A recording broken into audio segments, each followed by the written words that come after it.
Hi and Assalamualaikum. My name is Aina Farisha binti Rosli. My metric number is 2330325 and I'm from group experiment M1A. My partner's name is Aina Fadlina binti Halim. I'm going to present about 1GP2 projectile motion experiment. An overview of the experiment that I have performed for this projectile motion are to determine the projectile range as a function of inclination angle, to determine the maximum height of projection as a function of projection angle, to estimate the value of the gravitational acceleration of the Earth, and to determine the maximum projectile range as a function of initial speed. This experiment consists of two parts. Part A is gravitational acceleration of the Earth. We use 5 different angles, which is 25 degree, 35 degree, 45 degree, 55 degree, and 65 degree for V01, V02, and V03. For part B is maximum range versus initial speed by using the 45 degree for V01, V02, and V03.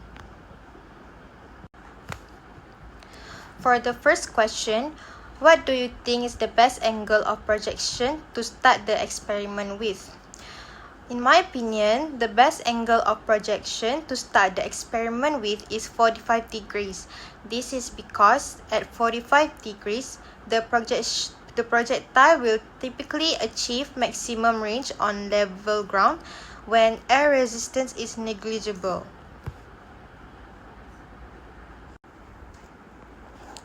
Next question, suggest a way to accurately measure the height of projection of the steel ball in this experiment. To accurately measure the height of projection of the steel ball in this experiment is by using the tracker or any motion and analysis tool. We can set up a camera perpendicular to the projectile and a meter ruler as a calibration object. Then record the launch and mark the ball frame by frame to track its motion. This tracker will give you a height time graph from which you can find the maximum height. For the third question, suggest a way to determine the time taken for the projectile in this experiment to reach the maximum height. To determine the time taken for the projectile in this experiment to reach the maximum height, we can use a stopwatch app.